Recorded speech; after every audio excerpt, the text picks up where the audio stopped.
The Saints did pull one back, and under controversial circumstances. Richard Hall's header is parried by Erik Thorsved, but the officials were convinced by Hall's claims that the ball had crossed the line. Thorsved wasn't impressed, but Spurs won 3-2.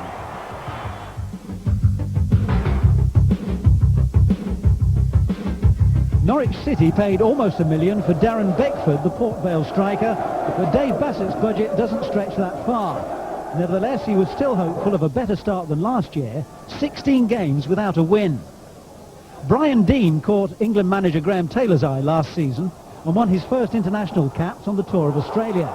He grabbed his first goal of the season after just 3 minutes. Norwich couldn't break through the Sheffield defence and in the second half went further behind. There were only 17 minutes to go when Colin Hill's 25-yarder crept inside the post beyond the outstretched Brian Gunn. United's celebrations suggested they thought the hard work was already done.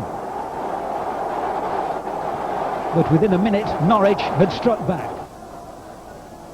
David Phillips' cross falls to Robert Fleck, and with 2 confident touches, the ball is in the back of the net. Fleck only scored 9 goals last season, but earned a place in Scotland's international team. It seems this year could be his most productive to date. The Carrow Road supporters certainly hope so. In the final minutes, he earned Norwich a point with a spectacular volley from outside the box. Norwich City 2, Sheffield United 2.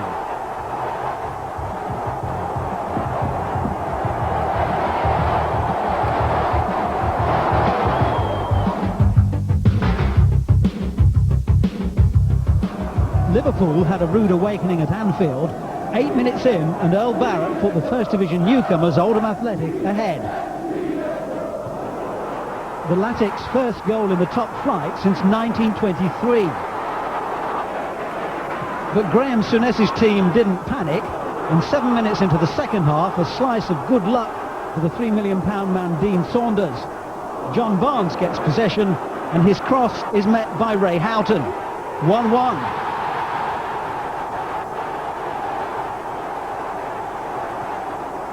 And with 13 minutes to go, Barnes nullified Oldham's good work. Mark Walters, £1 million signing from Glasgow Rangers, chips across the box, and Barnes has time to pick his spot before securing 3 points for Liverpool.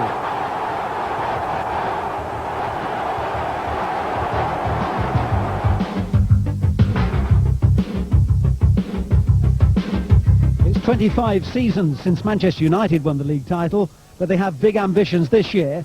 Victory over Barcelona in the Cup Winners' Cup final has fueled their self-belief, and Notts County were on the receiving end after 39 minutes. Mark Hughes redirecting David Regis's misguided header. In the second half, Brian Robson secured the points with the best goal of the day. Sweetly hit on the volley from 20 yards, as if to remind the visitors that they're in the big league now. And with apologies to Notts County, that's worth a second look.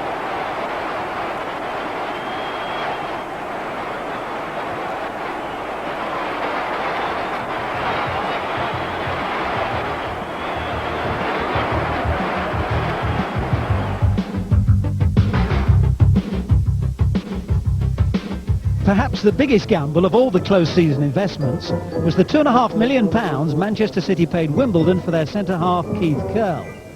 He had a solid enough game, but Niall Quinn was the match winner.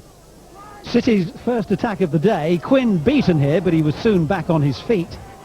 In the meantime, Coventry's Ray Woods lost possession to Neil Poynton, David White with the cross, and Quinn won it this time.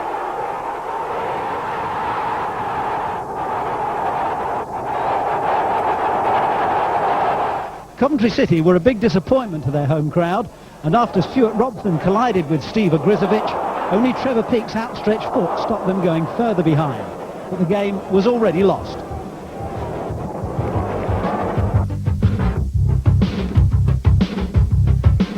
Both Everton and Forest are pinning their hopes on expensive new strikers.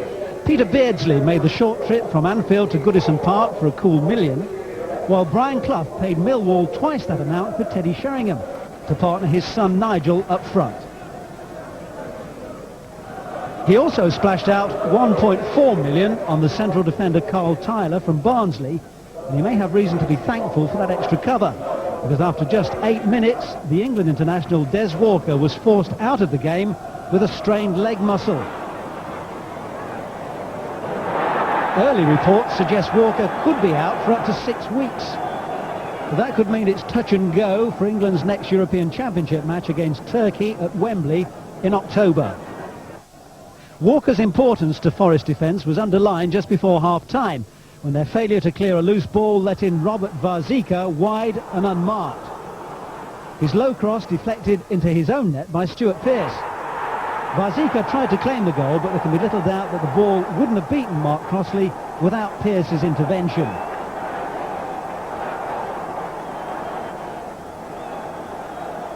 It was Nigel Clough who pulled Forest level on the hour after a desperate scramble in the Everton 6-yard box. A draw would probably have been a fair result, but 3 minutes before the end, Forest engineered the winner. A typical Forest move as well. Slow build-up and played all along the ground, and there's Nigel Clough involved 3 times in this goal. And Charles got the ball wide on the right. And watch for Clough getting involved again, playing the vital ball to Nigel Jensen. A lucky rebound off Martin Keown, and Neville Southall stranded. A good win for Forest.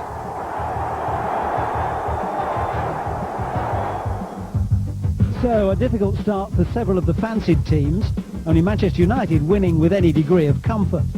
Arsenal's 11th hour equaliser bore out George Graham's opening day message: "We aren't champions anymore, that was last season." Liverpool shaken for 45 minutes, but second half goals from Houghton and Barnes putting Oldham in their place. And Aston Villa's remarkable recovery completing a miserable introduction for the promoted sides. No chance for Howard Wilkinson to unveil his new look Leeds United against Crystal Palace at Selhurst Park. The new hospitality boxes and police control room are still to be completed, so their opening match had to be postponed. We get our first look at Leeds next week. Rodney Wallace, Tony Dorigo and Steve Hodge are the new boys about to experience